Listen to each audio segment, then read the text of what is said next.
जय और विजय नाम के दो द्वारपाल थे भगवान विष्णु के। एक बार सनकादिक ऋषि भगवान का दर्शन करने पहुंचे। इन द्वारपालों से तू मैं हो गए। जो गेट कीपर होते हैं ना, वो कई बार मालिकों से भी ज्यादा ताकतवर मान लेते हैं अपने को, और बड़े से बड़े व्यक्ति का भी अपमान कर देते हैं। तू मैं हुई। उन्होंने शाप दे दिया कि अच्छा एक बार ऊपर आ गए, नीचे नहीं कर सकते, जाओ, भयानक 7 जन्म राक्षस के होंगे। हाहाकार बैकुंठ में कुंठा हुई। भगवान दौड़े नंगे चरण, ईश्वर मुझे क्षमा करिए। तो बोले मेरे सेवकों का ये जो अपराध हुआ ये मेरा अपराध है, तो कृपा कर दें आप। बोले आप अगर कह रहे हैं तो ये 3 जन्म में ये मुक्त हो जाएंगे। भगवान इनको मुक्त करने के लिए 4 जन्म लेते। हमारे देश में दंड की जो व्यवस्था थी बहुत विचित्र प्रकार की थी, श्रेष्ठतम व्यवस्था थी। अगर बेटे ने अपराध किया तो दंड पिता को भी दिया जाता था कि तुमने पुत्र को योग्य संस्कारी क्यों नहीं बनाया। अगर हमारे सेवक ने कोई अपराध किया है तो दंड स्वामी को भी दिया जाता था कि तुमने ठीक से मार्गदर्शन क्यों नहीं किया। आज दंड की व्यवस्था बदल चुकी है। बड़े बड़े अधिकारी घोटाले करते हैं और चौकीदार मुनीम फंसा दिए जाते हैं उसमें। आज बिल्कुल उलट हो गया है। राम राज्य की बातें करने से राम राज्य नहीं आता। राम राज्य एक नीतिगत विषय है। दूसरा कारण बताते हैं। कश्यप और अदिति, ये बड़े तपस्वी ऋषि, इन्होंने तप किया। भगवान इनके पुत्र रूप में आए। दूसरा वरदान। तीसरा वरदान दिया। जलंधर नाम का एक बड़ा आताताई राक्षस था जिसके नाम से जालंधर शहर बसा हुआ है पंजाब में। इसकी पत्नी थी सती वृंदा, बहुत पतिव्रता थी।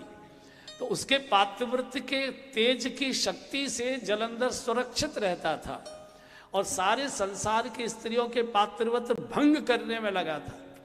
भगवान ने सोचा कि अगर एक हाथ गल गया है और पूरे शरीर की रक्षा करनी है, तो अगर एक हाथ काटकर पूरे शरीर की रक्षा हो सकती है तो ये डॉक्टर का धर्म होता है। कोई नहीं कहता कि डॉक्टर ने हाथ काट दिया, शरीर बचना चाहिए।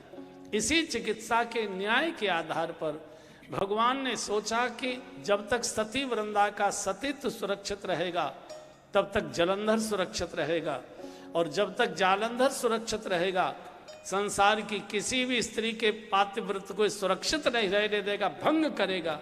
इसलिए एक स्त्री के पातिव्रत को भंग करने से, वृंदा के पातिव्रत को भंग करने से सृष्टि के समस्त स्त्रियों के पातिव्रत सुरक्षित रहते हैं।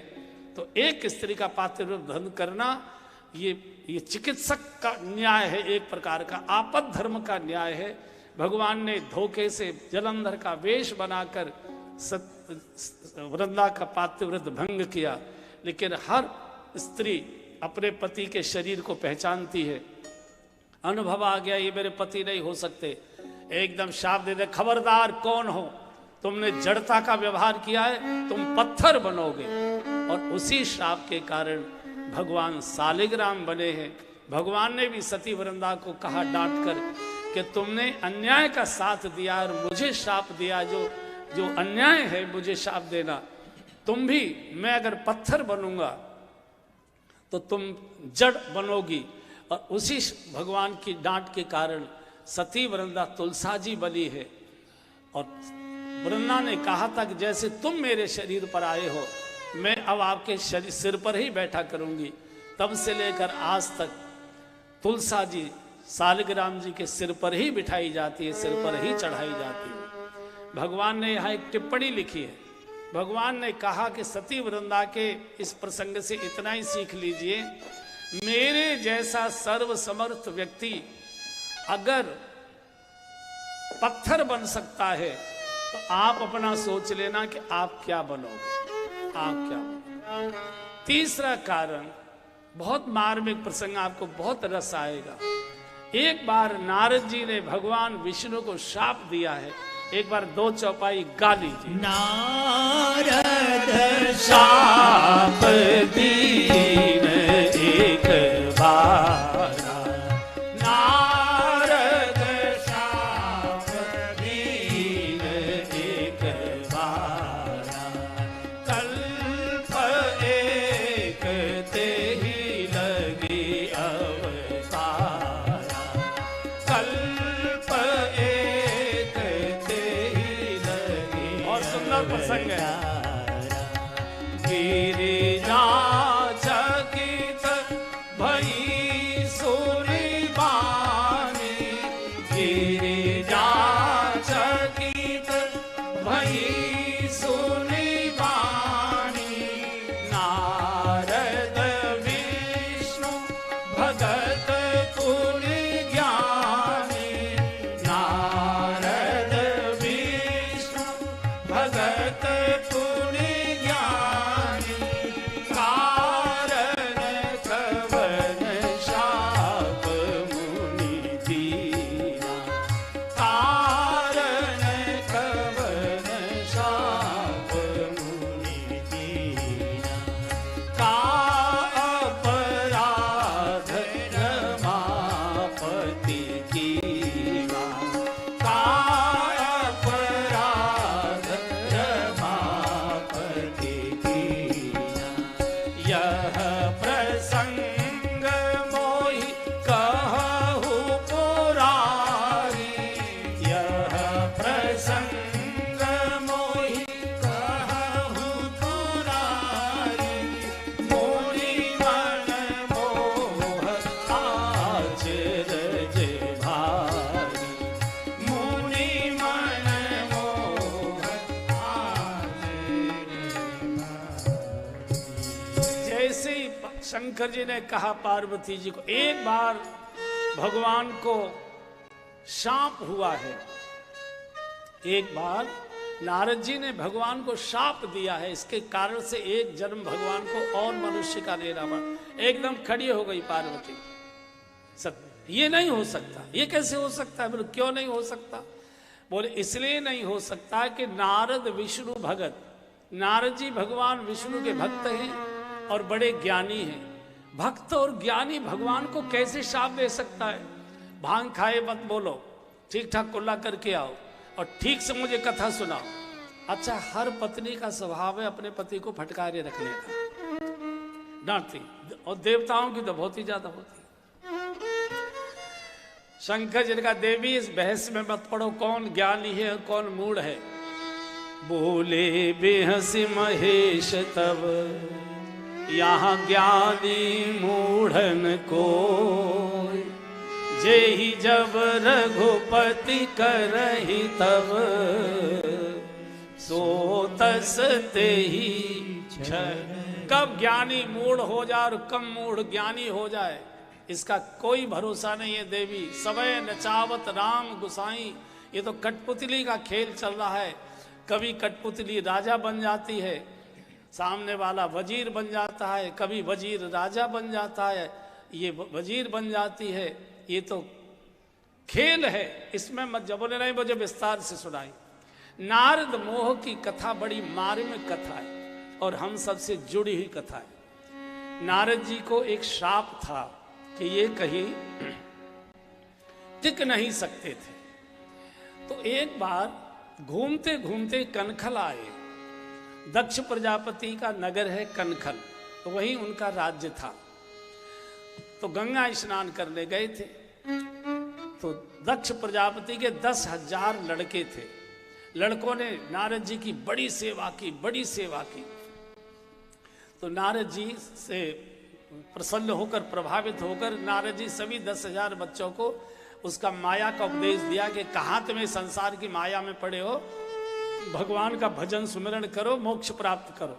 तो 10,000 लड़कों को दीक्षा देकर नारद जी अपने साथ बाबा जी बनाकर ले गए। दक्ष प्रजापति जब स्नान करके आए तो पत्नी से पूछा, बालक कहाँ गए? बोले वो तो नारद जी आए थे, सबको वैराग्य की दीक्षा देकर अपने साथ बाबा जी बनाकर ले गए।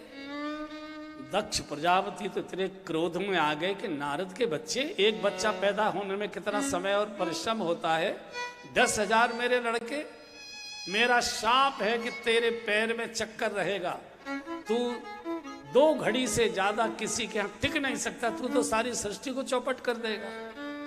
तो नारद जी को यह श्राप था। एक बार घूमते घूमते नारद जी हरिद्वार आ गए, सप्त ऋषि आश्रम का जो क्षेत्र है गंगा जी की तलहटी में। तो हिमालय की एक छोटी सी सुंदर सी गुफा दिखाई दे गई।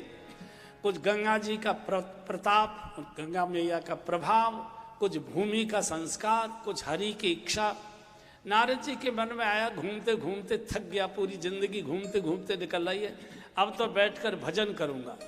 और एक गुफा में आसन लगाकर बैठ गए। हिमगर गुफा एक अति पावन, जहां गंगा जी के बिल्कुल किनारे पर बैठ गए, भजन में डूब गए।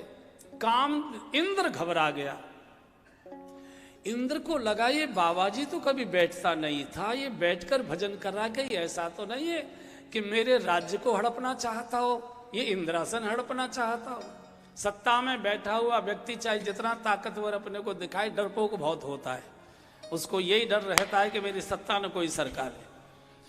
तो इंद्र ने कामदेव को बुलाया, कामदेव एक जरूरी काम तुमको करना है, जाओ जितने प्रकार के वाद्य यंत्र हैं, जितने प्रकार के गायक हैं, वादक हैं, नृत्यांगना हैं, नर्तक हैं, सबको लेकर जाओ और जहां नारद समाधि में बैठे हैं उनकी समाधि भंग कर दो। तो इंद्र तो देवताओं के राजा हैं, मालिक की आज्ञा हुई। अनेक प्रकार की स्वर्ग की संपूर्ण अप्सराओं को, नृत्यांगनाओं को, गायकों को, वादकों को, सबको लेकर आ गए और आकर पहला सरसंधान किया है कामदेव ने अपने संकल्प का। जैसे ही पहला बाण छोड़ा, पूरी सृष्टि कामासक्त हो गई। बसंत ऋतु खिल गई, बड़े बड़े फूल खिलने लगे, भौरे गुंजारने लगे, कोयल कुहू कुहू करने लगी, नदियों का जल स्तर बढ़ गया, निर्मल हो गया, मधुर मधुर शीतल सुगंध पवन बहने लगा, पूरी वनस्पति पुष्पित पल्लवित फलित हो गई, चारों ओर जैसे काम का साम्राज्य छा गया हो। नाचने वालों ने नाचना शुरू किया, गाने वालों ने गायन शुरू किया, बजाने वालों ने बजाना शुरू किया। लेकिन बजाते बजाते लोगों के तबले फूट गए, उंगली चलाते चलाते उंगलियों में छाले पड़ गए, नृत्य करने वाली नृत्यांगनाओं के पायल टूट गई, थक थक के गिरने लगे, गायन करने वालों के कंठ सूख गए। लेकिन काम कला कछु मुनिहीन व्यापी, काम कला कछु मुनि सब गाइए व्यापी, निज भय डरे मनोभव पापी, निज भय डरे मनोभव पापी, सीम की चापी सकई को तासु, सीम की चापी सकई को तासु, बड़ रघवार रमापति जासु, बड़ रघवार रमापति जासु। कामदेव के सारे प्रयत्न निष्फल हो गए, लेकिन नारद जी की समाधि को टस से मस नहीं कर पा रहे। क्यों?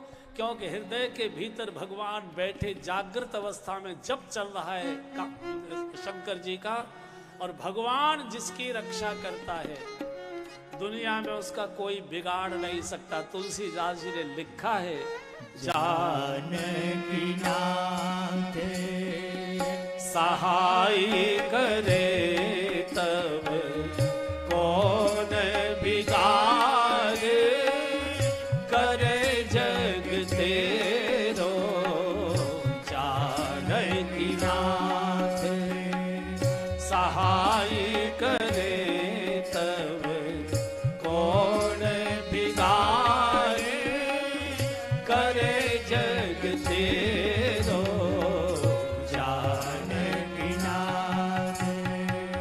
सूरज मंगल सोम भृगु सुत, सूरज मंगल सोम भृगु सुत, बुध और गुरु वर दायक तेरो, बुध और गुरु वर दायक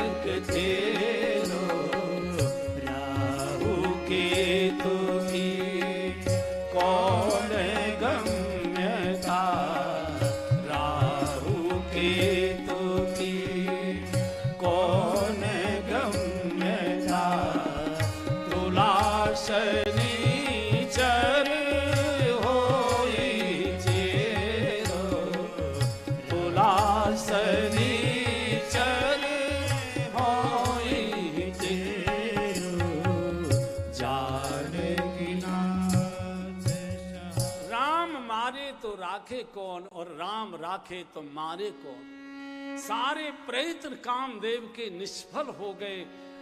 नृत्यांगनाएं नाचते नाचते मूर्छित होकर धराशायी हो गई। गाने वालों के कंठ सूख गए, वाद्य यंत्र फट गए, उंगलियों में रक्त प्रवाहित होने लगा। लेकिन नारद जी की समाधि को टस से नहीं मस कर पाए, क्योंकि हृदय में भगवान का ध्यान कर रहे थे। भगवान हृदय के भीतर थे, काम बाहर से आक्रमण कर रहा था। हृदय में जो बैठा है उसका बाहर से उसका कोई प्रभाव नहीं होता। अंत में इसने ब्रह्मास्त्र प्रयोग किया है। बसंत ऋतु खुली हुई थी, बड़े बड़े गुलाब, लाल गुलाब के फूल खिले हुए थे, भौरे गुंजार रहे। ये गया टोकरा भर के गुलाब तोड़ कर ले आए, फूल ले आए खिले हुए, और हार बनाया मोटा सा, और नारद जी के कंठ में डाल दिया। जय हो संयम शिरोमणि, जय हो जितेंद्र वीर।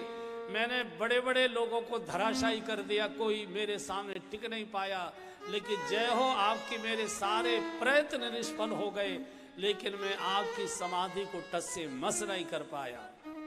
और जैसे ही काल के मार्ग से प्रशंसा की मदिरा अंदर प्रवेश हुई, प्रशंसा मदिरा होती है। ये जो बड़े बड़े लोग होते हैं ना, ये प्रशंसा के बहुत भूखे होते हैं। और प्रशंसा की मदिरा जो वैसे नशे की मदिरा है, वे तो मुंह से पी जाती है, और प्रशंसा की मदिरा कानों से पी जाती है। इसलिए आपने सुना होगा कई लोगों के बारे में, बड़े लोगों के बारे में चलता है कि वे तो साहब हैं तो बहुत अच्छे, लेकिन चमचों से घिरे रहते हैं, क्यों हमेशा कान प्रशंसा ही सुनना पसंद करता है। तो जैसे ही जय हो बोले, नेत्र खोल दिए। कोई प्रयत्न शंकर जी की आंख नहीं खुल पाया, नेत्र नहीं खुलवा पाया। प्रशंसा के चार मीठे शब्दों ने नेत्र खोले। एकदम घबरा गया, साष्टांग प्रणाम किया।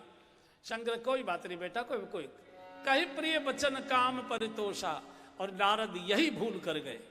अगर तुम काम को प्रिय वचन बोलोगे तो क्रूर वचन तो तुम्हें राम को ही बोलने पड़ेंगे। दुर्गुण को अगर आशीर्वाद दोगे तो गला तो सद्गुण का ही घोटना पड़ेगा। और आज यही हो रहा है, दुर्गुणों को प्रश्रय दिया जा रहा है, सद्गुणों को दबाया जा रहा है। ये स्थिति युग चक्कर काटते हैं, युग का चक्कर होता है, और हर युग में आया करता है। नारद ने तो आशीर्वाद देकर भेज दिया, इधर उसको कामदेव को भेज दिया। नारद जी में अहंकार आ गया। ओहो, कामदेव को शंकर जी ने भस्म किया था, अब मैं जाकर गुरु जी को बताऊंगा कि चेला आपसे ज्यादा हो गया। आप तो काम तो आपने जीत लिया, लेकिन क्रोध नहीं जीत पाए, भस्म कर दिया। मैंने काम भी जीता, क्रोध भी जीता। और जिसको गुरु से ही ईर्ष्या हो जाए, उसका दुनिया में कोई भगवान कल्याण नहीं कर सकता। जो कुछ भी मनुष्य होता है गुरु की कृपा से, गुरु के आशीर्वाद से ही हुआ करता है। मनुष्य का कोई पुरुषार्थ नहीं हुआ करता है। लेकिन जो गुरु से ईर्ष्या करे, उसके लिए गोस्वामी जी लिखते हैं कि जे सठ गुरु सन ईर्ष्या करही, जे सठ गुरु सन ईर्ष्या करही, जे सठ गुरु सन ईर्ष्या करही, जे सठ गुरु सन ईर्ष्या करही, गौरव नरक कोटि जुग परही, गौरव नरक कोटि जुग परही, जे गुरु पद अम्बुज अनुरागी, जे गुरु पद अम्बुज अनुरागी, ते लोक हूँ वेद हूँ बड़ भागी, ते लोक हूँ वेद हूँ बड़ भागी। जो गुरु से ईर्ष्या करेगा उसका कहीं कल्याण नहीं। अरे गुरु की कृपा से तो भैया तुम चलना सीख रहे हो। तुम जो हो किसी के आशीर्वाद से हो। माँ भी गुरु है, पिता भी गुरु है, गुरु भी गुरु है, अध्यापक भी गुरु है, हमारे बड़े महापुरुष भी गुरु हैं, उन्हीं की कृपा से मनुष्य ऊपर आगे बढ़ता है। और जब मनुष्य ये मान लेता है कि जो कुछ आज मैं हूँ किसी की कृपा से नहीं हूँ, अपनी मेहनत से हूँ, अपने पसीने से हूँ, अपनी बुद्धिमत्ता से हूँ, अपने परिश्रम से हूँ, उसको बहुत जल्दी ठोकरें लगना शुरू हो जाती है। भक्त कभी नहीं कहता कि ये मैंने किया है। भक्त क्या कहता है? मेरा आपकी कृपा से सब काम हो रहा है, मेरा आपकी कृपा से सब काम हो रहा है।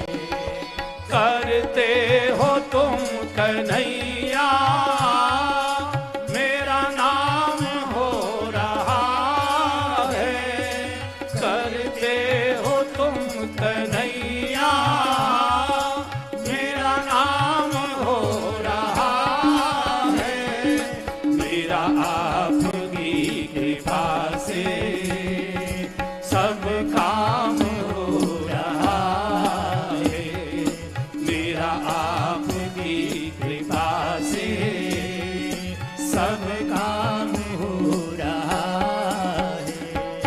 पतवार के बिना ही मेरी नाव चल रही है, पतवार के सब गाइए मेरी नाव चल रही है। हैरान है जमाना मंजिल भी मिल रही है, हैरान है जमाना मंजिल भी मिल रही है। करता नहीं मैं कुछ भी ये तमाम हो रहा है, करता नहीं मैं कुछ भी ये तमाम हो रहा है, मेरा आपकी कृपा से सब काम हो रहा है, मेरा आपकी कृपा से सब काम हो रहा है। मैं नहीं तू ही, गुरु गोलवलकर जी का सिद्धांत था ये, मैं नहीं तू ही। मनुष्य की कोई औकात हैसियत नहीं। नारद जी में अहंकार आ गया और ईर्ष्या हुई गुरु से ही। पहले मैं शंकर जी को जाकर बताऊंगा तुमसे बड़ा मैं हो चुका हूं। तुमने काम तो जीता था लेकिन क्रोध नहीं जीत पाए थे, कामदेव को तुमने भस्म कर दिया। मैंने काम भी जीता, क्रोध भी जीता, अब तुम मुझसे बड़े नहीं, मैं तुमसे बड़ा होगा। जगह जगह जगह जगह स्वागत समारोह हो रहे नारद जी के। सीधे कैलाश पहुंच गए। धूप में बैठे कैलाशी धूप सेक रहे थे।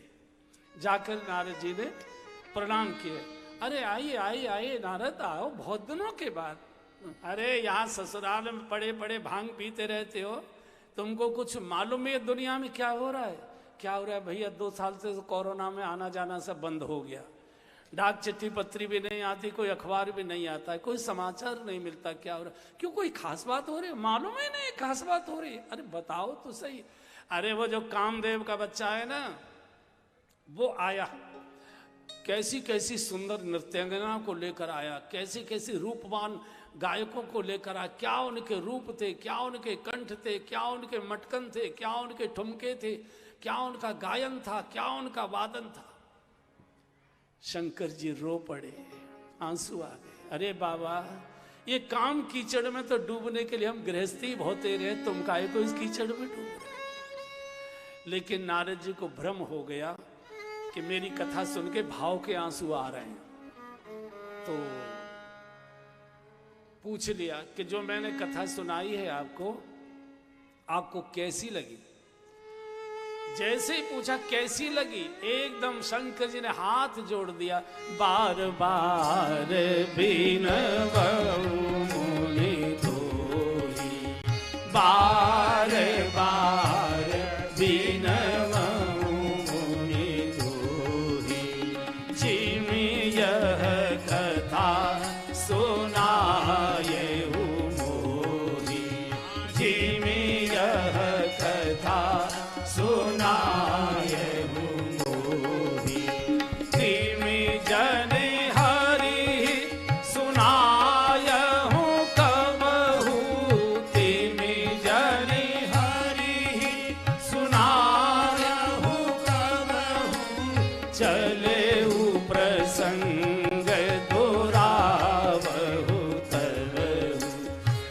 चले प्रसंग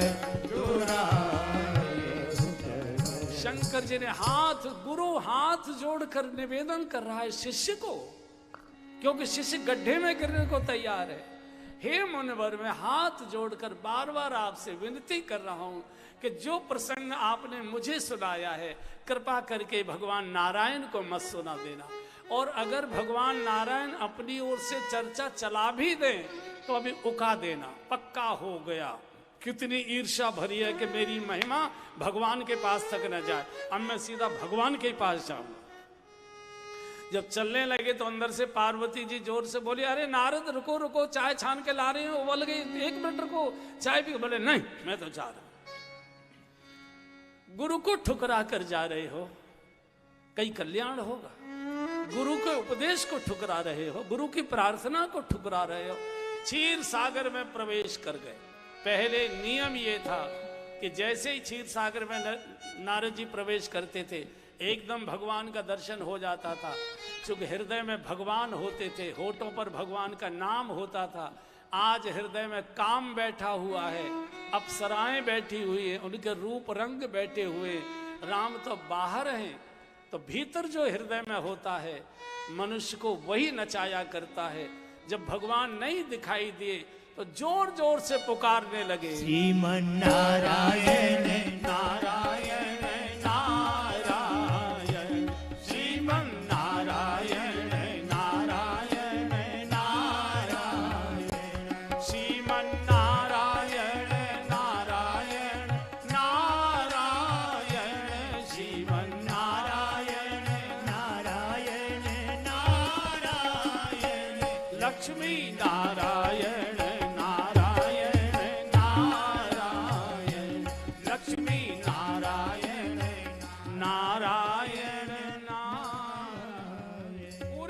सागर में नारायण नारायण की गूंज गूंज गई। भगवान शेषनाग पर शयन कर रहे थे, लक्ष्मी जी प्रभु के चरणों की सेवा में थी। एकदम भगवान बैठ गए, हर्ष उठे प्रभु रमा निकेता, एकदम बैठ गए। तो लक्ष्मी जी का, प्रभु क्या हुआ, एकदम अचानक आप बैठे? बोले नारद आ रहा है। ऐसा लगता है कि नारद आ रहा है। अरे आ रहा होगा, वो हमेशा आते जाता रहता है, अपने आप आ जाएगा। बोले नहीं, आज नहीं आ पाएगा। क्यों? बोले रोग लेकर आ रहा है, और रोगी को तो हाथ पकड़कर सहारा देकर ही लाना चाहिए। अगर गिर गया, भक्त गिरा तो भगवान का गिरा हुआ माना जाता है। और मेरा संकल्प है, न में भक्त प्रणश्यति। भगवान अपने आसन से उठे और नारद जी का हाथ पड़। चूंकि जब काम, देखो सबको अनुभव है, जब कामोत्तेजना शरीर में प्रकट होती है तो शरीर कांपने लगता है, और कपकपाता आदमी कहीं भी गिर सकता है, और ऐसा व्यक्ति कहीं भी गिर जाता है। तो भगवान को लगा नारद को सहारा नहीं दिया तो नारद का पतन तो मेरा पतन माना जाएगा। भगवान ने हाथ पकड़ा, आओ आओ आओ बैठो। पहले नारद जी का नियम था, भगवान के चरणों में बैठते थे। आज अहंकार है, सिरहाने की ओर, तकिया की ओर जाने लगे। भगवान ने एक आधा बार हाथ को थोड़ा नीचे की ओर ऐसे किया कि यहाँ बैठो नीचे, लेकिन वो तो तकिया की ओर बढ़ रहे हैं। तो लक्ष्मी जी बोली, नीचे बैठाओ, नीचे बैठाओ, नीचे बैठाओ। भगवान ने कहा, लक्ष्मण जी नारद चरणों में बैठने नहीं आया। बोले तो मेरे सिर पर बैठने आया है। क्या नारद जी नहीं सुन रहे थे लक्ष्मी जी की बात? सुन रहे थे। अहंकार है, अब मैं तुमसे कम नहीं हूं। मैंने भी काम जीत लिया, मैंने भी क्रोध जीत लिया। एक बात में मुझसे आगे हो कि तुम्हारे पास में लक्ष्मी बैठी है तो थोड़ी देर में मेरे पास भी आ जाएंगी। और बैठे आसन ऋषि समेता, भगवान को बिल्कुल अपने सटा के पास बिठाया। अहंकारी को अगर उसके अनुसार आसन नहीं दिया तो कितने भी हाथ जोड़ो वो बैठेगा नहीं। मुझे कथाओं में, यहाँ तो खैर बड़ी सभ्यता है, तो यहाँ तो कहनी पड़ रही है ना मुझे, यहाँ बहुत सभ्यता है। नहीं, मैं कथाओं में देखता हूँ, ये जो कथा समिति के लोग होते हैं, बहुत समाज के बड़े ही लोग होते हैं, धनपति होते हैं, बड़े पदपति, बड़े पद के, बड़ी प्रतिष्ठा प्राप्त लोग होते हैं, वही कथा कराते हैं। तो बड़े विनम्र होते हैं, सामान्य से सामान्य व्यक्ति को हाथ जोड़, आइए आइए आइए। उनके द्वार पर जो नाक रगड़ते थे उनके भी हाथ जोड़ते, आई आई बैठी बैठी इधर बैठो। मैं कई को देखता हूं वो हाथ जोड़ के आई आई बैठे, कोई नहीं कोई नहीं कोई नहीं। अरे अंधे कोई नहीं, हजारों लोग बैठे हुए तुझे दिखाई नहीं दे रहा है? क्योंकि उसे बड़ा सम्मान का आसन चाहिए। तो नारद जी पास बैठ गए, नहीं तो सुनेंगे नहीं। भगवान की वाणी देखिए, बोले बेहस चराचर राया, बहुते दिनन कीन मुनि दाया। हे मुनिवर, बहुत दिनों के बाद आपने दर्शन दिया, बहुत दिनों के बाद आपने अपनी कृपा की। आप कहाँ रहे थे? हमारा कोई बेटा और यहां से कह के जाए पापा जी मुझे बंबई काम है ऑफिस में, 8 दिन में वापस आ जाऊंगा, और बेटा वहां से 3 महीने बाद वापस आता है, न कोई फोन न कोई चिट्ठी न कोई पत्री डालता है। तो पिताजी क्या कहते हैं, आइए कुंवर साहब, बड़ी कृपा की आपने, हमारी तो आंखें तरस रही थी आपके दर्शन के लिए, आइए आइए आप आ गए, बहुत अच्छा हो। पिता ये कहेगा या बाप ये कहे, मूर्ख 8 दिन की कह कर गया था, 3 महीने लगा दिए, न चिट्ठी न पत्री न फोन न टोन, काम था कम से कम समाचार तो देता, हम यहाँ सूखे जा रहे हैं। लेकिन अहंकारी प्रशंसा के ही शब्द सुनना पसंद करता है, अगर उसके अनुकूल शब्द नहीं बोलोगे उठकर चला जाएगा, भगवान जानते हैं। तो जैसे ही भगवान ने कहा कि बहुते दिन कीन मुनि दाया, अरे यहाँ ससुराल में पड़े रहते हो, माल खाते रहते हो, आपको मालूम है क्या हो रहा है? बोले क्या बताएं, क्षीर सागर में आना जाना बहुत दिनों से बंद है, कोई आ जा नहीं रहा, स्वर्ग की भी बैठक नहीं हुई, देवताओं का भी आना बंद हो गया। क्यों, क्या हो गया? अरे बोले आज तो आपका भजन करना भी मुश्किल इस युग में। भजन करने बैठा वो कामदेव आया, क्या सुंदर अप्सराएं लेकर आ, क्या उनके रूप, क्या उनके रंग, क्या उनके ढंग, क्या उनकी चितवन, क्या उनके ठुमके, क्या उनका गायन, क्या बंधुओं बहुत गंभीर प्रसंग है ये, ध्यान से सुनिए। मनुष्य तन से कहां बैठा ये महत्व की बात नहीं है, मनुष्य का मन कहां इस समय बैठा हुआ ये महत्व की बात है। और जहां मनुष्य का मन होता है एक दिन तन भी वहां पहुंच जाया करता है, कोई रोक नहीं सकता है उसे। भगवान के चरणों में बगल में बैठे हैं और डूबे कहां हैं? अप्सराओं में, उनके रूप में, उनकी मुस्कान में, उनके ठुमकों में, उनके गायन में, उनकी चितवन में, उनकी मटकन में बैठे भगवान की बगल में, ध्यान में डूबे वहां। फिर बोल रहा हूं, मनुष्य शरीर से तो कई बार दिखाई देता है कि पूजा घर में बैठा है, लेकिन मन उसका कहीं और बैठा हुआ होता है, कहीं और घूमा हुआ होता है। निर्णय तन नहीं करता, जो तन करता है उसको तन भोगता है। जो मन का चिंतन होता है शुभ या अशुभ, उससे उसका अगला जन्म होता है, अगली योनि मिलती है। इसलिए मरते समय हमारे यहाँ गीता पाठ कराया जाता है, पंडित जी को बिठाया जाता है, अच्छे शास्त्रों का वाचन किया जाता है, ताकि मरते समय अच्छे विचार इसके मन में आए तो अगला जन्म इसके अच्छे के रूप में हो। भगवान के पास, इसी को ध्यान कहा है बंधुओं। आंख बंद करके ध्यान नहीं है। आप मेरे सामने यहाँ बैठे हुए हैं, कथा सुन रहे हैं, यहाँ बैठे बैठे आपको अपना बंगला दिखाई दे रहा है, अपना फ्लैट दिखाई दे रहा है, गेट दिखाई दे रहा है, ड्राइंग रूम दिखाई दे रहा है, बेडरूम दिखाई दे रहा है। बेडरूम में खड़ी हुई आपको अपनी गोदरेज की अलमारी दिखाई दे रही है, और अलमारी की चाबी तकिया के नीचे कहाँ छुपा कर आए ये भी दिखाई दे रहा है आपको। बैठे हैं आप कथा में और आपको पूरा सब कुछ दिखाई दे रहा है। बेटा अमेरिका में विदेश है, पूरा चेहरा मोहरा हर चीज उसकी आपको यहाँ बैठे दिखाई दे रही है। भजन केवल इसी को कहते हैं। जैसे कथा में बैठे आपको संसार दिखाई दे रहा है, ऐसे ही फैक्ट्री में, ऑफिस में बैठे आपको वृंदावन बिहारी जी दिखाई देने लग जाए, हो गए। और ये तभी होगा जब मनुष्य बिहारी जी की कथा सुनेगा, भगवान की कथा सुनेगा। इसलिए ध्यान एक ऐसी ऊर्जा है कि आपका ध्यान, अगर आपने, जब आदमी ऐसे बैठता है, आप देखिए ऐसे बैठता है, समझिए ऐसे घुटना पकड़े, ऐसे समझ लिए कहीं न कहीं डूबा हुआ है। और अगर आपने उस विचारों पर ध्यान दिया, जैसे आपने मान लीजिए किसी ने यहाँ के गोलगप्पों का वर्णन कर दिया, उस चौराहे पर जो गोलगप्पे बेचता है, बहुत ही स्वाद उसका चटपटा पानी है, बहुत ही स्वाद है। आपने गोलगप्पे पर ध्यान देना शुरू कर दिया तो ध्यान लगाते लगाते एक दिन आप गोलगप्पे की ठेली पर पहुंच जाएंगे, गोलगप्पे खा लेंगे और अगले दिन सवेरे जब पेट में जलन होगी तब याद आएगी कि गोलगप्पा खाया हुआ था। इसलिए इसका मैं इलाज बता रहा हूं, वर्णन नहीं कर रहा ज्यादा, वर्णन आप सब जान गए। ध्यान को बदलने का क्रम ही भजन है और कुछ नहीं है।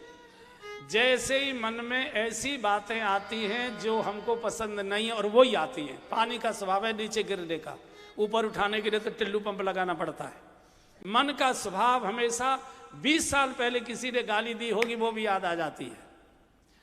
तो ध्यान का अर्थ है जिन बातों को, जिन कामों को हम पसंद नहीं करते और वे बातें, वो काम, वो चीजें हमारे मन में आ रही हैं, कुछ मत करिए, आसन बदल दीजिए और कुछ करने की जरूरत नहीं। लोग कहते संकल्प लो, कान पकड़ो, लंबी सांसें करो, कुछ नहीं, बेकार की बातें हैं।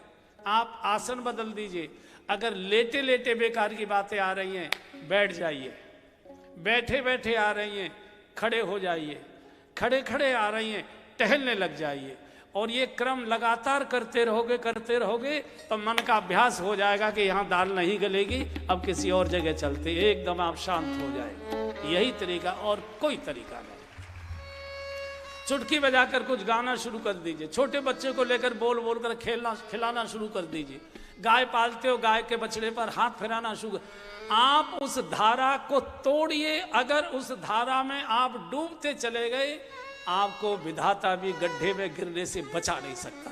बड़े बड़े ऋषि मुनि गिरे, केवल नारद जैसा भी गड्ढे में गिरने वाला। भगवान समझ गए कि उर अंकुरे गर्भ तर भारी, घमंड का अंकुर पैदा हो गया। ये तो इसका पतन तो, भक्त का पतन तो भगवान का पतन माना जाएगा। इसको तो मुझे तुरंत ठीक करना है। यहां से नारद चले तो रास्ते में भगवान ने एक लीला कर दी। एक नगर बसा दिया बहुत सुंदर।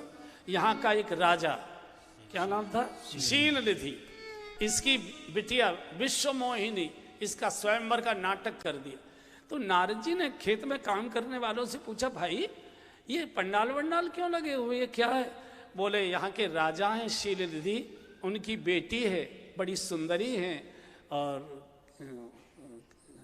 क्या नाम बताया, विश्व मोहिनी उसका नाम है। आज उसका स्वयंवर। अब देखिए, नारद जी अप्सराओं में डूबे हुए थे, विश्व मोहिनी यहाँ आ गई। अब मन कर आया, देखो तो सही विश्व मोहिनी कौन है, कैसी है, और चले गए। राजा ने बहुत स्वागत सत्कार किया। आइए ऋषवर, बड़े अच्छे समय पर आए, मेरी बिटिया को आशीर्वाद भी आपका मिल जाएगा, नहीं तो आपका आना कहाँ हो पाता है। बेटी को बुलाया गया, सखियां विश्व मोहिनी को लेकर आई। कहा ये मेरी बिटिया है बाबा, इसके जरा हाथ की रेखाएं देखो कि इसके भाग्य में कैसा वर मिलेगा। जैसे ही विश्व मोहिनी को देखा, देखी रूप मुनि बीरती विसारी, देखी रूप मुनि बीरती विसारी, बड़ी बारी लगी रहे निहारी, बड़ी बारी लगी रहे निहारी। अभी अप्सराएं मन में बैठी हुई थी, सामने अप्सरा आ गई विश्व मोहिनी के रूप में। नाम भी है विश्व मोहिनी। यहां मेरी बात बिल्कुल भी नहीं मानी जाएगी, और सारा देश और विश्व चैनल के माध्यम से इस कथा को सुन रहा है। फिर भी मैं बोल रहा हूं, चूंकि मुझे बोलने की आज्ञा है भगवान के यहां से कि शुभ को रोकना नहीं, शुभ को बोलना चाहिए। कभी भी किसी भी साधु को किसी भी शादी समारोह में नहीं जाना चाहिए, बचना चाहिए। मैं जानता हूं कि मेरी बात कोई नहीं मानेगा, 4 गालियां भी मुझे मिलेंगी, लेकिन तो भी मुझे दायित्व मिला है कि हम सावधान करें। ये सबसे ज्यादा श्रृंगारिक प्रसंग होता है, जितने प्रकार के श्रृंगार होते हैं वो ही 3-4 घंटे के फंक्शन के लिए निकाले जाते हैं। फंक्शन में तो आधा घंटा रहना है, 1.5 घंटा ब्यूटी पार्लर में लगता है सजने में। और इसमें किसी भी साधु को शादी विवाह, बड़े से बड़ा शिष्य भी हो जो सारे आश्रम का खर्चा भी चलाता हो, तो भी उसके बेटे बेटी की शादी में नहीं जाना चाहिए। आशीर्वाद देने के लिए अपने आश्रम के आसन पर बैठिए। बहू और वो लड़का या लड़की या उसका वर आपके आश्रम में आए, वहां माथा टेके, वहां उसको ज्ञानोपदेश करिए, वहां आशीर्वाद दीजिए। अगर साधु शादियों में जाने लगता है तो धीरे धीरे वो भी सेमी गृहस्थी जैसा होने लगता है। इससे ज्यादा मैं नहीं बोलूंगा। मैं गांव में पैदा हुआ हूं। पहले गांव में हम लोग चिट्ठी लिखा करते थे, तो पूरी चिट्ठी लिखने के बाद नीचे एक लाइन और लिखी जाती थी, थोड़े लिखे को बहुत समय। ये पतन का मार्ग है, ये पतन का मार्ग है। वो श्रृंगारिक प्रसंग है, नहीं जाना चाहिए। अब मान लीजिए साली आई हुई श्रृंगार करके, जीजा जी इधर खड़े हैं और स्वामी जी बराबर में खड़े हैं। अब साली अगर मजाक करे तो इस आफत को इसी समय मिला था क्या खड़ा होना? कैसे करेगी? बहुत बहुत विचित्र स्थिति है बंधु। ये कथा मनोरंजन के लिए नहीं है, हम जैसे लोगों के लिए मार्गदर्शन के लिए है। हम कैसे ठीक चलें इसके लिए नारद जी को कोई नहीं बहका सकता है। लेकिन नारद जैसा भी जो 24 घंटे भगवान के चरणों में बैठता है, उसकी भी दुर्दशा अगर माया कर सकती है, स्त्री का आकर्षण कर सकता है, हम किस खेत की मूली है?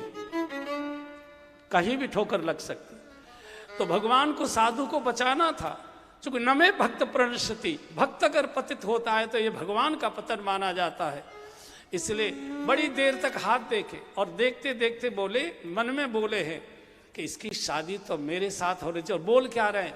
इसकी जिससे शादी होगी वो त्रिलोकी का मालिक हो जाएगा, मंदिरों में उसकी मूर्तियां लगाई जाएंगी, जगह जगह उसकी कथा गाई जाएंगी, सारे दुनिया के लोग उसकी आराधना करें।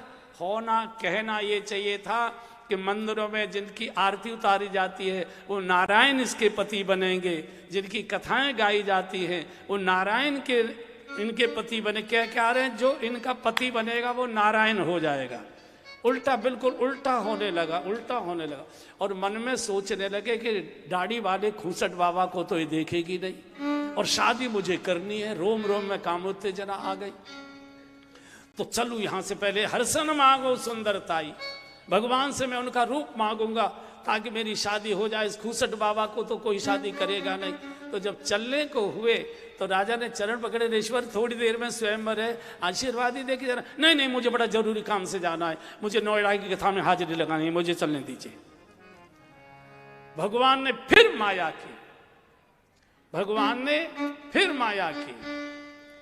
किसानों ने घेर लिया, बाबा जी आप बहुत सुंदर भजन सुनाते हैं, भजन सुना दो। है क्या बकते हो? जप तप कछु न होइते ही काला, जप तप कछु न होइते ही काला। हे विधि विलय कवन विधि बाला, हे विधि विलय कवन विधि। नहीं, भजन मुझसे नहीं होगा। वो लड़की कैसे मिले ये बताओ। इतने में भगवान प्रकट हो गए। प्रभु बड़े कौतुकी। नारद परेशान दिखाई दे रहे? बोले बहुत परेशान हूं, आप ही के पास आ रहा था। बोलो बोलो, मैं आ गया, क्या चाहिए? ज्ञान दूं, भक्ति दूं, वैराग्य दूं, क्या दूं? नारद जी ने कहा तीनों को चूल्हे में दे दो, तीनों को चूल्हे में दे दो। फिर क्या चाहिए? बोले आपन रूप देहु प्रभु मोहि, आपन रूप देहु प्रभु मोहि। आन भाते नहीं पावहु कोहि, आन भाते नहीं पावहु मुझे रूप दीजिए, जब तक आप रूप नहीं देंगे मैं उसे नहीं पा सकता। भगवान के पास खड़े हैं और ध्यान में कहाँ डूबे हैं? विश्व मोहिनी में। आन भात नहीं पावम ओ ही। फिर बोल रहा हूं, शरीर कहाँ बैठा है महत्व की बात नहीं है, मन कहाँ अटका है यही महत्व की बात होती है। तो भगवान ने सोचा कि बीमार नारद है, इसका पतन तो बड़ी मुश्किल होगा, तो कहा कि वैसे तो कुपत मांग रुज व्याकुल रोगी, वैद्य न दे सुनो मुनि जोगी। अगर चाट पकौड़ी कोई रोगी मांगता है, मादी बुखार का मरीज चाट पकौड़ी मांगता है, तो योग्य वैद्य नहीं देता। मैं आपका वही करूंगा जिसमें तुम्हारा हित नहीं परम हित हो। जीविति हुए परम हिते, और नारद सुनहु तुम्हार, सोई हम करबन आन कछु, बचन न मृषा हमार। हम वही करेंगे जिसमें तुम्हारा हित हो। लेकिन माया विवश भय मुनि मूढ़ा, समुझे नहीं हरि गिरा निगूढ़ा। 3 प्रकार के रूप भगवान ने नारद जी को दे दिए। नारद जी जब स्वयं अपना चेहरा मोहरा देखेंगे तो भगवान जैसा सुंदर रूप दिखाई देगा। नारद जी को समाज के लोग देखेंगे तो नारद जी ऋषि के रूप में दिखाई देंगे। और नारद जी को विश्व मोहिनी देखेगी तो मरकट बदन भयंकर देही खौ खौ करता बंदर दिखाई देगा। और हर आदमी के 3 नहीं कितने रूप होते हैं बंधुओं। आप अपने घर में बच्चों के सामने आपका चेहरा अलग प्रकार का होता है, नौकर का सामने चेहरा और प्रकार का होता है, पत्नी के सामने घिघियाता हुआ चेहरा और प्रकार का हो जाता है। जब ऑफिस जाते हो तो बॉस के सामने आपका चेहरा और प्रकार का होता है, और आपके अधीनस्थ कर्मचारी के सामने आपका चेहरा और प्रकार का हो जाया करता है। एक ही आदमी के दिन में 20 चेहरे बदलते हैं। तो पूरा पंडाल ऐसे ही सजा हुआ था, कुर्सियां लगी हुई थी। सबसे पहली कुर्सी पर नारद जी बैठ गए कि वरमाला तो मुझे ही पड़ेगी, जो भगवान का रूप मुझे मिला हुआ है। तो भीड़ भाड़ से पहले ही निकल के सीधी गोवा की टिकट बनवा लेंगे, फ्लाइट ले लेंगे, पहली कुर्सी पर बैठ। शंकर जी के कैलाश से 2 गण नारद जी की फजीयत देखने आए कि हमारे गुरु जी की बात नारद जी ने नहीं मानी, अब देखो कैसी फजीयत होगी। और जो दूसरे की फजीयत में रस लेता है वो राक्षस ही बनता है। अगल बगल बैठकर आपस में चर्चा करने लगे, भाई मालिक के साथ सारी दुनिया में गए शादियों में, ऐसा सुंदर दूल्हा आज तक हमने देखा नहीं। लगता है कि कन्या किसी की ओर नहीं देखेगी, सबसे पहली माला इसी दूल्हे को डालेगा। आज नारद जी भी खोंक ऐसे कहते हैं, क्यों नहीं डालेंगे ना। सब पूरा पंडाल भर गया। बीच में भगवान नारायण राजकुमार का वेश बनाकर बैठ गए। और विश्व मोहिनी को जब सखियां वरमाला के साथ लेकर आई और दाईं ओर की पहली कुर्सी पर ही खौं खौं करता बंदर दिखाई दिया, एकदम चीख पड़ी, पापा जी से कहो इस बंदर को निकाले यहां से, कहां से अब सुकून आ गया। दूसरी लाइन चले गए। अब तो नारद जी बड़े परेशान हो गए। तो गणों ने समझाया, धैर्य रखो, संकोच के कारण आपको देख नहीं पाई, आप ही की शादी हो गई, वरमाला आप और चढ़ा दिया। और बीच में भगवान विष्णु बैठे थे, वरमाला डाल दी, दुल्हे ने ले गए, लक्ष्य निवासा जय जयकार हुई। एकदम जैसे किसी ब्याज खोर के हाथ से उसके गिरवी की चीजों का थैला कहीं छूट जाए, जैसे उसकी स्थिति हो जाया करती है, ऐसे ही नारद जी की स्थिति हो। बड़े परेशान। जब कोई संकट में हो, परेशानी में हो, अशांति में हो, उसकी कभी खिल्ली नहीं उड़ानी चाहिए, ये राक्षसी स्वभाव है। तो सेवकों ने कह दिया, शंकर जी ने कह रहे ब्याह कर भी आए हो, शीशे में मुंह तो देखो। और कभी भी किसी को शीशा नहीं दिखाना चाहिए, शीशा स्वयं देखना चाहिए। जो दूसरे को शीशा दिखाते हैं वो राक्षसी प्रवृत्ति के होते हैं। स्वयं शीशा देखना माने स्वयं आत्मनिरीक्षण करना। और नारद क्रोध में नगर के बाहर निकले, तालाब में झांक कर देखा, ओहो मरकट बदन भयंकर देही, और इतनी गालियां बोले, विष्णु के बच्चे थे। आगे नहीं बोलूंगा। तेरी ये हिम्मत, मैंने जीवन में तेरा यशोगान किया, कथाएं सुनाई, कीर्तन गाया, और जीवन में मैंने कोई काम भी तुमसे नहीं बताया। एक बार जीवन में मैंने कोई काम बताया, मेरी ये फजीयत करा दी। मना कर सकते थे, सारे समाज में मेरा अपमान करा दिया।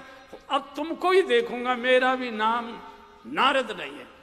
और यहां से दौड़े चले जा रहे। गोस्वामी जी लिखते हैं, फरकत अधर को पमान माही, सपदी चले कमला पद का।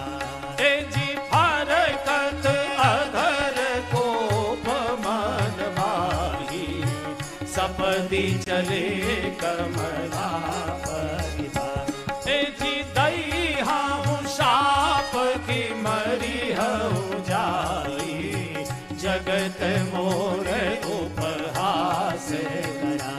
ए जी दई हाँ शाप की मरी हूँ जाई, जगत मोर उपहास कराई, जगत मोर उपहास कराई। हाँ जी जगत मोर। या तो शाप दूंगा या तो प्राणांत कर लूंगा, मर जाऊंगा, सारे जगत में मेरा उपहास करा दे। दई हूं श्राप के मरी हूं जाई। भागे चले जा रहे थे, बीच में ही भगवान मिल गए। बीच ही पंथ मिले धनुजारी, संग रमा सोई राजकुमारी। और भगवान बीच में ही मिलता है बंधु। भगवान जानता है जैसे तैसे मेरा नाम लेना शुरू किया है, नहीं मिला तो ये लेना ही बंद कर देगा, इसलिए भगवान बीच में ही मिल जाते। बोल भैया क्या चाहिए? फैक्ट्री का घाटा दूर कर दूं, चुनाव की टिकट दिलवा दूं, पड़ोसी का सत्यानाश कर दूं, बोल क्या करना है, जो भी करना है। और जैसे ही भगवान अरे नारद, अरे कहाँ विकल होकर भाग रहे हो? देखा तो संग रमा सोई राजकुमारी, लक्ष्मी जी और वही विश्व मोहिनी कुमारी। आग बबूला तो पहले से थे, गालियों के बाद शर्म नहीं आती, धोखेबाज कही के, झूठे कहिए, कपटी कही के, तुमने हमेशा देवताओं को धोखा, दानवों को धोखा दिया, धोखे से तुमने दानवों को मदिरा पिला दी, शंकर जी को विष पिला दिया, देवताओं को अमृत पिला दिया, तुमने हमेशा ये काम किया है। आज तक तुमको कोई रोक टोक करने वाला, ठीक ठाक करने वाला कोई नहीं, आज मैं तुमको देखूं। बोले चले जा रहे। तो लक्ष्मी ने कहा प्रभु रोको ना बाबा को, देखो कितनी गालियां दे रहा है। बोले लक्ष्मी जी तुम मत बोलो, गाली नहीं दे रहा है, रस्म पूरी कर रहा है। बोले क्या मतलब? बोले शादी के समय गालियां गाई जाती हैं तो वो अधूरी रह गई, वो रस्म पूरी करने नारद यहाँ है। बोले इतनी गाली दे रहा है, रोको ना। अंत में जब नारद जी ने कहा कि जैसे आज मैं पत्नी के वियोग में तड़प रहा हूं, मेरा शाप है कि एक दिन तुम भी पत्नी के वियोग में ऐसे ही रोओगे जैसा मैं रो रहा हूं। और तुमने मेरा बंदर रूप बना दिया, एक दिन तुमको बंदर ही तुम्हारी सहायता करे, करिए किस सहाय तुम्हारी। और जैसे नारद जी के शाप को प्रसाद समझकर, साधु का तो शाप भी प्रसाद ही हुआ करता है। अरे प्रसाद है कथा का, कभी सूजी का हलवा मिल जाता है, कभी चटपटा पोहा मिल जाता है। प्रसाद फेंका भी नहीं जाता, प्रसाद का स्वाद भी नहीं लिया जाता, प्रसाद का ननुर्च भी नहीं किया जाता। प्रसाद लिया, माथे से लगाया और सीधा सटक लिया। और जैसे इस शाप को स्वीकार किया, समेटी माया नहीं तह रमान राजकुमारी। न वहां लक्ष्मी जी हैं, न विश्व मोहिनी के भक्त और भगवान। और जैसे ही नारद जी को ज्ञान हुआ, विवेक हुआ, ये तो भगवान की लीला थी, एकदम चरणों में गिर पड़े। प्रभु मेरी वाणी झूठी हो जाए, मेरी वाणी असत्य हो जाए, मेरा श्राप असत्य हो जाए, प्रभु मुझे क्षमा करो, मेरी बुद्धि बिगड़ी थी। भगवान ने कहा नहीं नारद, साधु क्रोध में भी किसी को शाप नहीं देता, साधु कल्याण के लिए ही कुछ कड़ी भाषा बोल देता है, वो उसका आशीर्वाद ही होता है। अगर तुम ये कहते कि जैसे मेरी शादी नहीं हुई ऐसे तुम्हारी शादी नहीं होने दूंगा, तो ये शाप होता। तुमने कहा कि स्त्री के वियोग में तुम भी रोओगे, इसका मतलब है स्त्री तो मिलेगी, कहीं चली जाएगी, इसलिए वियोग में रोना पड़ेगा। बोले मेरे शरीर में पूरी जलन हो रही है, मैंने अपने आराध्य को कैसे अपशब्द बोले, इससे मुझे कैसे मुक्ति हो, मैं कौन सा पूजा, कौन सा अनुष्ठान करूं। भगवान ने कहा नारद, जिसका अपराध किया जाता है क्षमा करने का अधिकार उसी को होता है। हम अपराध किसी का करते हैं, क्षमा कहीं जाके मांगते हैं। अपराध परिवार का करेंगे, अपराध पड़ोसी का करेंगे, अपराध समाज का करेंगे, और क्षमा शंकर जी के मंदिर में एक लोटा जल चढ़ाकर वहां मांगेंगे। शंकर जी कहते निकल जाए यहां से, तेरी शकल भी नहीं। जिसका अपराध किया जाता है वही क्षमा कर सकता है, कोई दूसरा कर नहीं। तुमने शंकर जी का अपराध किया था, अब उन्हीं शंकर जी को पुकारो रो रो कर, वही तुम्हारा कल्याण करेंगे। नारद जी वहां से फिर उसी गुफा में आए हैं, ऋषिकेश की हिमालय की तलहटी की जो गुफा जिसमें भगवान का भजन किया था, उसी में आसन लगाकर बैठकर यहीं से शंकर जी को रोकर पुकारते, बाबा भोलेनाथ, बाबा भोलेनाथ मेरी नैया को उबारो ना। सब गाइए, बाबा भोलेनाथ मेरी नैया को उबारो, मुझे पार लगाओ ना। बाबा भोलेनाथ, बाबा भोलेनाथ मेरी नैया को उबारो ना। बाबा भोलेनाथ, तन पे लगाई भस्म सिर चांद सोहे है, सर्पों की माला है। तन पे लगाई भस्म सिर चांद सोहे है, सर्पों की माला है।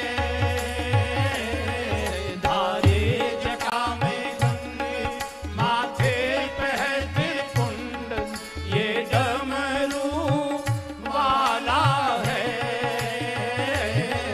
धारे जटा में गंगे, माथे पे है त्रिपुंड, ये डमरू वाला है।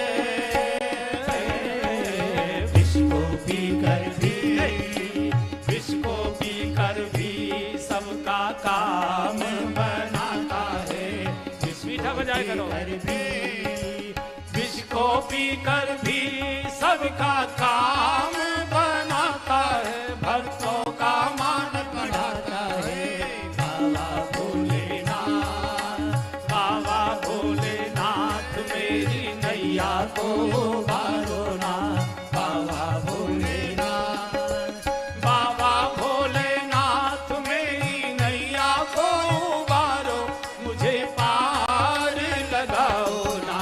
बाबा भोलेनाथ, बाबा भोलेनाथ मेरी नैया को उबारो ना। बाबा भोलेनाथ, चरणों में अब तेरे अर्जी लगा दी है, अब मर्जी तेरी है।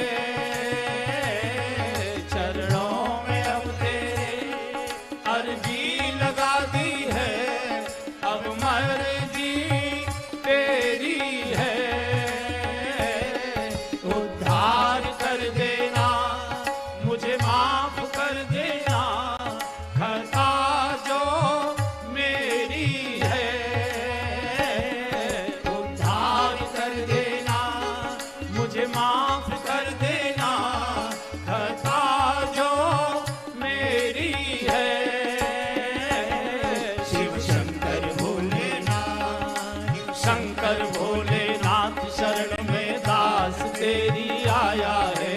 शंकर भोलेनाथ, शिव शंकर भोलेनाथ शरण में दास तेरी आया है, गुरुवर की सिफारिश लाया है।